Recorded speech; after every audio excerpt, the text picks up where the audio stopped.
Sa bawat kalsadang ating tinatahak, sa bawat yapak ng ating kasaysayan, may mga bayani tayong hindi dapat malimutan. Isa na rito si Apolinario Mabini, ang taong gumabay sa ating kalayaan, hindi sa pamamagitan ng espada, kundi ng kanyang matalino at matatag na kaisipan. Upang marating ang makasaysayang Apolinario Mabini Shrine, mula sa South Luzon Expressway, lumabas sa Tanawan Exit. Mula roon, sundan ang direksyon patungong Talisay-Tanawan Road. Habang binabaybay mo ang kalsadang ito, mararamdaman mo ang diwa ng ating mga bayani. Ang tapang at talinong nagbigay daan sa ating kalayaan.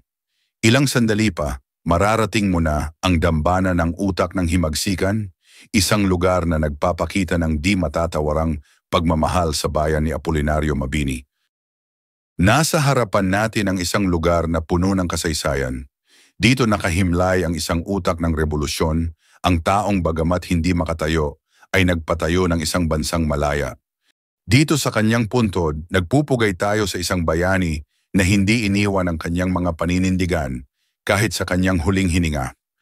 Alam niyo ba, ang labi ni Mabini ay unang inilibing sa Manila Chinese Cemetery bago siya tuluyang inilipat dito.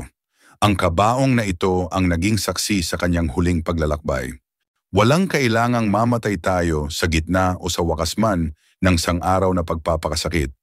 Ang mga susunod na salin ng lahi sa pagdarasal nila sa harap ng ating mga puntod ay naghahandog sa atin ng luha ng pagmamahal at pagpapasalamat at hindi ng masaklap na pagsisisi. Ganito ang itsura ng tahanan kung saan lumaki si Mabini. Mula sa simpleng bahay na ito, hinubog ang isang utak ng revolusyon.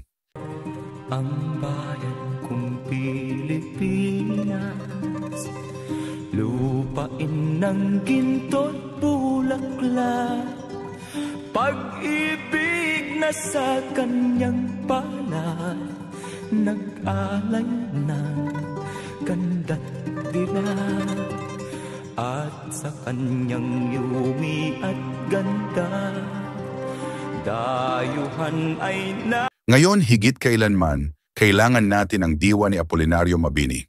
Ang kanyang buhay ay isang paalala na ang tunay na pagmamahal sa bayan ay hindi lang sa salita, kundi sa gawa.